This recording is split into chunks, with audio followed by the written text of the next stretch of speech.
Dialogue, oui, mais pas avec les auteurs des crimes commis contre nos populations. Tel est le message de Félix Tshisekedi. Claude Ibalanki a finalement remis à tout le monde la pensée et les choses qui faisaient buzz jusqu'à ce moment-ci. Bonjour, bonsoir. Nous vous saluons de partout où vous êtes en train de nous suivre. Nous, c'est Analysons Congo. Analysons Congo, nous venons encore vers vous aujourd'hui. Nous sommes le 31 janvier 2026. Nous venons vers vous pour parler, partager et entrer en profondeur dans certaines choses que nous sommes en train d'échanger ensemble. Abonnez-vous, likez, partagez, restez connectés. Ne manquez pas de nous suivre aussi sur Eke Swahili, qui est l'espace de Swahili ou la version Swahili de Analysons Congo. Alors,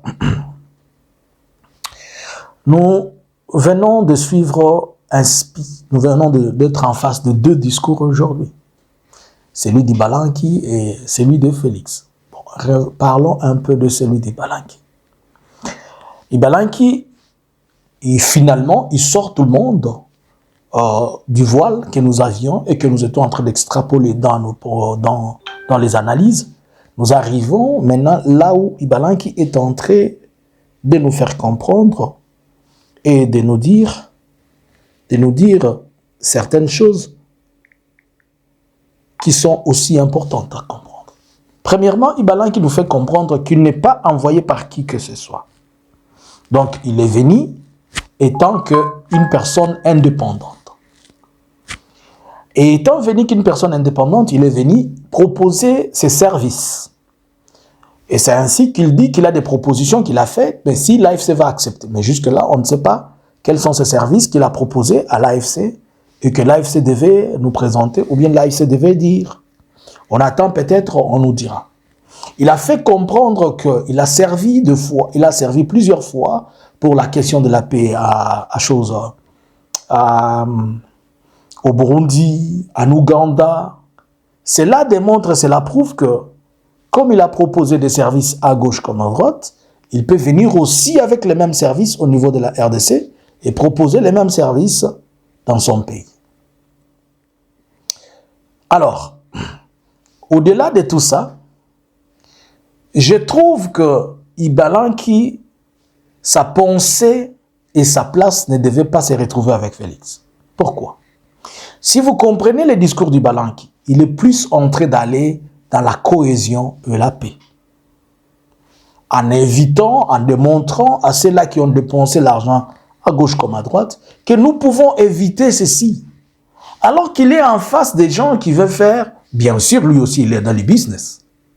Mais le business dépend. Peut-être lui, il a trouvé que non, ça ne valait pas la peine. Je ne doute pas de lui, je ne suis pas en train de les béatifier. Ils sont tous les mêmes. Je suis en train de vous montrer ce que moi j'attends de ce qu'il a dit, comme un analyste. Que peut-être il est en train de dire qu'on devait minimiser les dépenses. Minimiser dans le sens où on doit minimiser les dommages qu'on est en train de causer sur la population. On devait minimiser des pertes d'argent, on devait. Alors que la logique des gens avec qui il est, ces gens, ils veulent d'abord se faire l'argent dans ces business, qui est la guerre.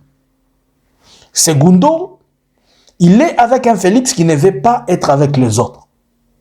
Et il lui fait voir qu'il doit être avec les autres. C'est déjà le jour et la nuit.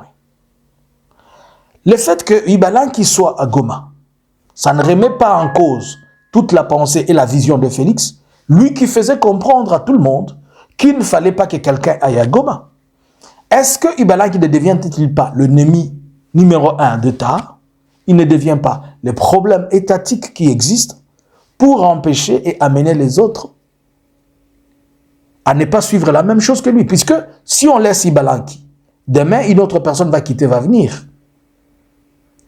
Cette sortie d'Ibalanki n'est-elle pas forcée? Puisqu'il y avait déjà beaucoup de bruit sur lesquels on disait Ibalanki est entré dans l'AFC et que cela devait être une honte pour Kinshasa et pour Félix. Et pour ce faire, il a fallu politiser les choses et se présenter comme quelqu'un qui n'est pas venu dans ce cadre-là, mais il est venu dans un autre cadre de proposition. Puisque si c'est seulement une proposition, si il faut que le Congolais vienne en proposition, il n'est pas l'unique Congolais qui propose. Nous aussi, on propose tous les jours des choses. Mais quelle est la proposition dont il a qui est plus importante que les propositions qui sont déjà à Doha et les propositions qui sont déjà à Washington, les propositions que le grand de la région de l'Afrique amène? Mais on peut aussi louer ça, dire que quand même c'est un effort ou un effort d'un citoyen congolais, c'est tout à fait normal, qui réfléchisse dans ce sens. Le problème doit être ailleurs, selon moi. Il doit y avoir un problème qui n'est pas résolu et un problème qui doit être résolu entre eux. Et c'est comme ça que je pense que le problème est ailleurs. Le problème n'est pas dans ce que Ibala qui est en train de nous faire comprendre. Bon. À quoi a servi la présence de tout le monde dans l'AFC d'être devant cette conférence de presse? Ce n'est même pas une conférence de presse. Est-ce que, bon, disons c'est une conférence de presse puisqu'il y a eu un échange entre lui et les journalistes, puisque les autres n'ont pas parlé. Pourquoi l'ont-ils appuyé là? Est-ce que c'est question de galanterie politique? Est-ce que c'est question de bons offices, dire que nous avons été quand même gentils avec vous? Il faut comprendre. Je me pose des questions, je vous laisse aussi le temps de réfléchir. Comprenez donc que Ibalanki a une logique qui est contraire à celui de Félix, il a une pensée qui est contraire à celui de Félix, et donc il ne peut pas s'asseoir sur la même table avec Félix, puisqu'ils réfléchissent contrairement à l'un comme à l'autre. Il suffit seulement d'écouter la sortie de Félix aujourd'hui, vous comprenez tout. Vous comprenez tout. Donc, à ce stade, nous pouvons dire que, bien que Ibalanki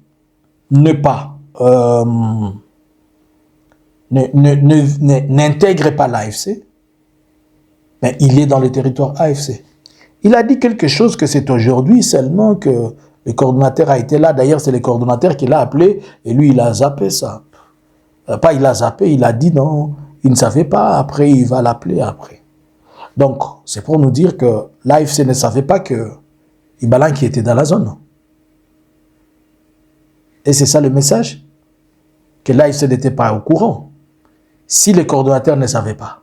Donc, Ibalanki vient nous transmettre le message qu'il y a des choses qui échappent à l'AFC sur le plan sécuritaire. Je ne pense pas. Je pense seulement que Ibalanki est en train de s'abriter. Il est en train de faire le jeu de cache-cache. Il fait la politique. Et Ibalanki est en train de vouloir nous faire comprendre que tout ce qu'il est en train de faire, il ne faut pas à la fois le faire passer pour quelqu'un de l'AFC, à la fois le faire passer pour quelqu'un de Félix. Il est une force naître, alors que c'est une force proche de Félix. Et il a été depuis le début jusqu'à aujourd'hui.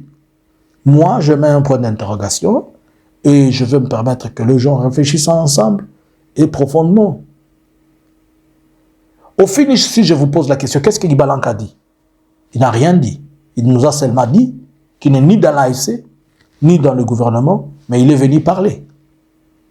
Fallait-il se déplacer pour venir parler? Il ne devait pas parler de ça au téléphone. Non, il était question de se rendre, d'être présent. Ok, c'est bon, il a eu le temps de parler. C'est bon, c'est bon, c'est bon. On le prend tel qu'on dit là. J'ai suivi les discours de Félix. D'abord, je vais dire bravo. Cette fois-ci, Félix parle, il finit sans faire de bêtises grossières. Mais il a fait quand même quelques bêtises. Je peux dire bravo à ceux qui sont en train de les coacher et ceux qui sont en train de les former. Le fruit commence à venir. J'espère que cette partie, au moins, on va la couper, on va la présenter à Félix. Dire, ah, cette fois-ci, Cavani a dit quelque chose de bon pour toi. Je n'ai pas dit quelque chose de bon sur lui. Je vis. Et je n'ai jamais dit quelque chose de mal sur lui. J'analyse. Donc, je ne l'aime pas. Je ne le déteste pas. Je ne le hais pas. Je ne l'envie pas. Mais je prends l'analyse et je fais. C'est tout. Je ne suis pas sympathisant. Je ne suis pas partisan. Je ne suis pas opposant. Je ne suis pas quoi que ce soit. Je suis une force seulement qui parle. Bon, le monsieur, il parle. Et en parlant, il s'adressait, d'abord il faut comprendre qu'il s'adressait, il était dans l'exercice normal de ce qu'il est censé faire comme un président. Il s'adressait aux différents corps des ambassadeurs et des différents corps de personnalités internationales attachées qui sont en République démocratique du Congo. Il devait leur faire comprendre la pensée. C'est un exercice normal, chaque année, il doit parler comme le président de la République pour essayer de faire comprendre aux gens et amener les gens à comprendre et assimiler ce qui est dit.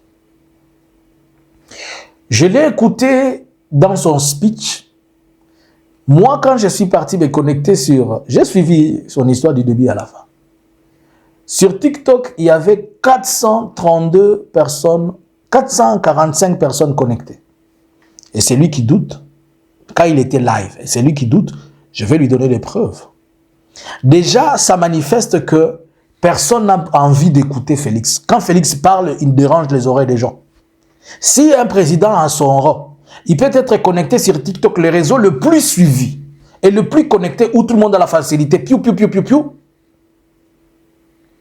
Mais déjà, il fait 400 personnes connectées, comme moi là. Ah. Lui, le président, qui doit être suivi par plus de 120 millions de personnes. Mais il y avait seulement 400 personnes pour l'écouter. Donc, déclassez ça. Je vous dis, et si vous voulez le preuve, je vais vous le donner. J'ai pris des captures 450 pendant que Félix était en train de parler. Désormais, si vous allez commencer à acheter des abonnés quand il est connecté, ou vous achetez le nombre de vues pour nous booster, nous faire comprendre quelque chose, c'est votre problème. Mais au moins, on comprend que le discours de Félix est devenu impopulaire. Et le discours de Félix, selon moi, je trouve que les gens n'ont plus besoin de l'écouter.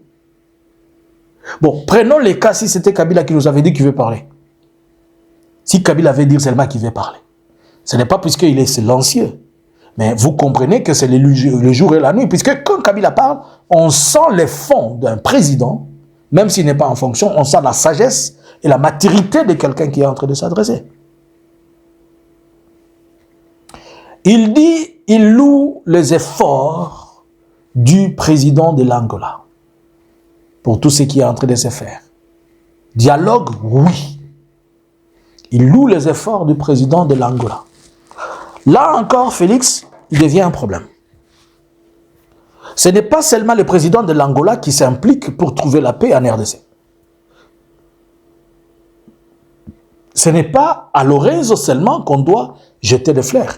Il est en train de draguer Lorenzo puisqu'il a fait du mal à Lorenzo en l'ayant abandonné et allé à Doha. Et ces plaies-là, jusqu'à aujourd'hui, il n'a jamais pensé. C'est pourquoi il est fait. Mais non, s'il loue les efforts de Lorenzo et les 5 présidents de l'Union africaine qui ont été avec lui hier, et le président Gnassingbé qui est en train de tourner dans toute la région là, et les Qataris qui se mettent jours et nuits à table pour discuter de son histoire, et le JSA qui lui a ouvert les portes, la France qui est en train de menacer que Goma ouvre-moi la porte pour que les besoins humanitaires soient faits. Il a manqué ce qu'il devait dire pour moi. Moi, je pense qu'il devait s'adresser à tout le monde qui a trempé la main dans la pâte. Pourquoi doit-il continuer à négliger les efforts de prélat de la Senko? Puisque seulement la Senko n'acclame pas à sa faveur. Ce n'est pas ça. Il dit qu'il y aura dialogue, mais en RDC. Attends. Il a d'abord dit le prétendu dialogue, à moins que ça soit. Donc lui-même ne croit même pas qu'il y aura dialogue. C'est pourquoi moi je vous avais dit, depuis que j'ai commencé les analyses par rapport à cette histoire de dialogue, j'étais en train de vous dire, moi je ne vois pas venir ce dialogue de M. Félix. Il faudrait qu'on ait un président, mais pas M. Félix pour organiser les dialogues. Il y a la différence entre M. Félix et le président. Le président, c'est lui qui gère le pays, c'est lui qui conduit, qui guide, c'est lui le visionnaire, c'est lui le chef suprême, c'est lui. Mais Félix n'a pas tous ces attributs-là, c'est pourquoi je l'appelle M. Félix. Là aussi, je pense que ce n'est pas une infraction quand même. Et pour les gens qui peuvent comprendre. Mais quand il dit lui-même Félix de sa propre bouche, il dit douter de ces dialogues, cela veut dire que lui-même, qui devra normalement appeler les dialogues, ne croit pas à ces dialogues. Et pourquoi il ne croit pas? Puisque lui-même n'est pas sûr de ce qu'il est en train de faire, et il sait que les gens qui sont en face de lui ne peuvent pas. 2. Il déclare que le dialogue doit se tenir à Kinshasa. Ça, c'est ce qu'il est en train de dire officiellement. Donc, ce message que Félix était en train de faire, il envoie aux Nations Unies. Il envoie d'abord à la Maison Blanche. Il envoie aux Nations Unies. Il envoie à l'Union africaine. Il envoie à l'EAC, à la CIRGL, au CPG. Il envoie à tout le monde ces messages-là. Que ceux qui ont besoin de comprendre, qu'ils comprennent. Que c'est ça le message que Félix est en train d'envoyer. Et si c'est ça le message que Félix est en train d'envoyer, C'est que Félix est en train de faire comprendre que non, lui va inviter les gens à Kinshasa, mais il ne peut pas déplacer ses pieds pour aller ailleurs. Seulement sur ces points-là, je ne prends pas d'autres points, seulement sur ces points-là, oublions que le dialogue peut s'organiser. Kinshasa n'est même pas safe, n'est pas rassurant pour les gens qui y sont. Comment Kinshasa doit être rassurant pour les autres? D'après tout, n'oubliez pas que les paroles de Félix n'ont jamais été des paroles d'évangile et n'ont jamais été des paroles vraies. Il est dit tantôt et après il change. Vous savez que, je l'ai dit et je le répète, avant 2028, Félix ne fera pas de dialogue. Seulement en 2028. Mais aussi longtemps que l'AFC ne pourra pas avancer, il n'y aura pas de dialogue. Si l'AFC n'avance pas, ils restent statico là où ils sont. Et Félix continue à manigancer pour qu'il ne bouge pas. Il n'y aura pas de dialogue.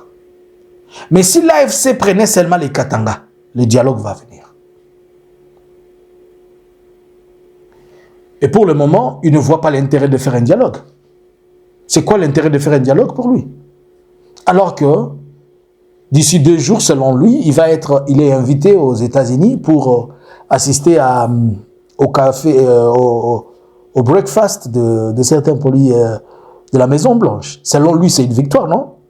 À quoi sert organiser les dialogues? Alors, selon lui, qu'il a déjà signé un accord avec les Américains.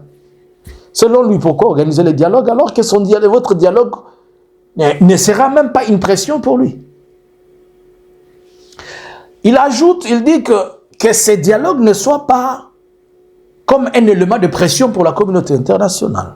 Donc, il dit ouvertement à la communauté internationale, arrêtez de m'harceler avec votre histoire de dialogue, puisque je ne l'avais pas.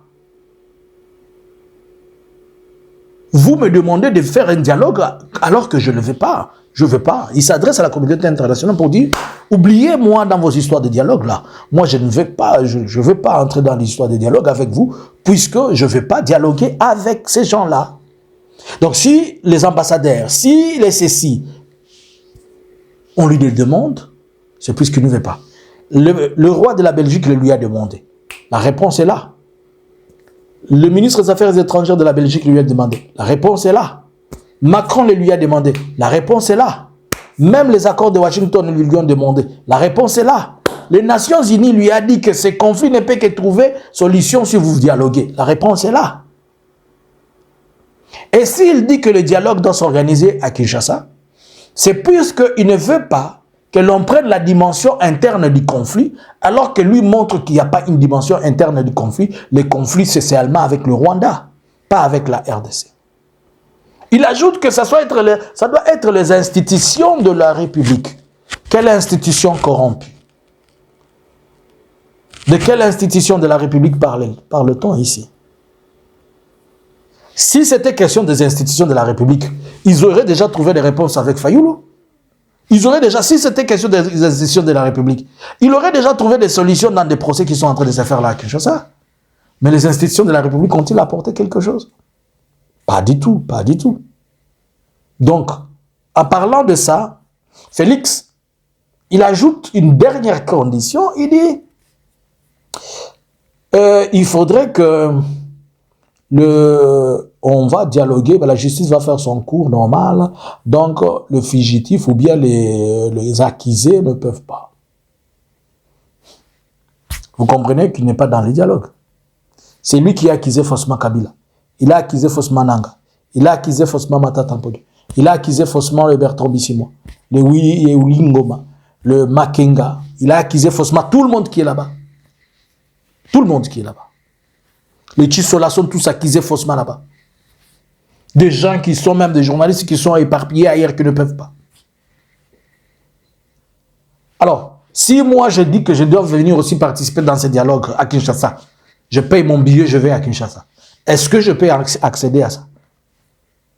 Je prends juste mon cas, moi. Est-ce que je peux accéder?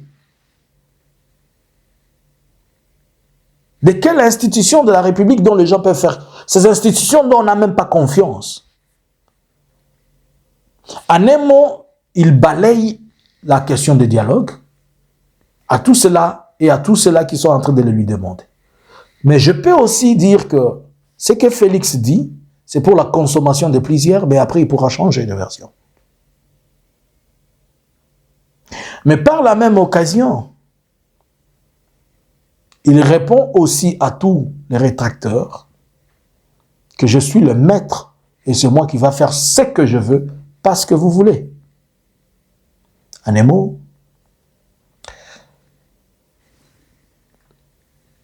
mot, monsieur le président de la République démocratique du Congo, s'il était bien sûr, dit et démontre à tout le monde que il n'y a pas de dialogue. Oubliez ça.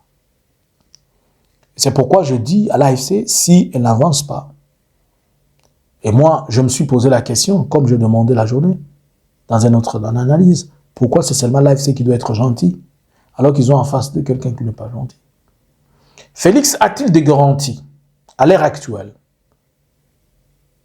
que l'AFC va finir et qu'il n'y aura plus de pression? C'est pourquoi il dit qu'il n'y aura pas de dialogue. Je trouve Félix dans la même peau du jour où il avait dit qu'il va m'interdire moi. Il a obtenu une dose d'orgueil en ayant, vous savez, quand Félix a certaines garanties verbales, hein, ça les pousse à se décider sur base de ces rumeurs-là et à dire n'importe quoi. Le discours à Félix, ce n'est pas un discours de cohésion. Ce n'est pas un discours d'unité. En fait, Félix n'a jamais été pour la cohésion ni l'unité. Il a toujours été pour, je vais dire, l'abnégation de certaines personnes. C'est-à-dire, il a toujours été pour cette histoire où un roi, il est devant ses sujets et ses sujets doivent obtempérer à ce qu'il pense et à ce qu'il veut. Mais ce qui est vrai, rien du tout. Rien du tout. Je crois que il faudrait que tous les acteurs pensent autrement avec Félix. Arrêtez de penser négociation et dialogue. Bon, il dit qu'il ne veut pas dialoguer avec le soi-disant bandit ou quoi. À Doha, on nous a dit que l'AFC, c'est Kabila qui est le patron. Bon, déjà quand il négocie avec l'AFC Barème 23, il est en train de négocier avec Kabila, non? Mais s'il dit qu'il ne va pas négocier avec les gens qui sont comme ça, blablabla, mais le garçon, il négocie avec les garçons à Doha. C'est contradictoire. Ici, il ne va pas parler, il ne va pas dialoguer avec les bandits. Ici, il est en train de dialoguer avec les bandits à Doha. Et cette semaine, on sait déjà que les délégations sont là-bas à Doha et les gens doivent se parler, je ne sais pas quand. Alors, il a fait quoi? C'est contradictoire. En un mot, Félix se contredit, il défie les gens et il dit à tout le monde que si vous ne suivez pas mes règles, vous ne passez pas ici. Il faudrait qu'il y ait la force pour le contraindre à changer ses règles. Moi, je vous donne une solution. C'est les Katanga. Prenez les Katanga et Félix va changer. J'ai été la première des personnes à commencer à dire ces choses depuis l'an 2024-2025. Tant qu'on n'a jamais pris les Katanga à Félix, il ne raisonnera jamais. Et aujourd'hui, vous arrivez à me donner raison. Bonjour, bonsoir. Analysins Congo subscribers.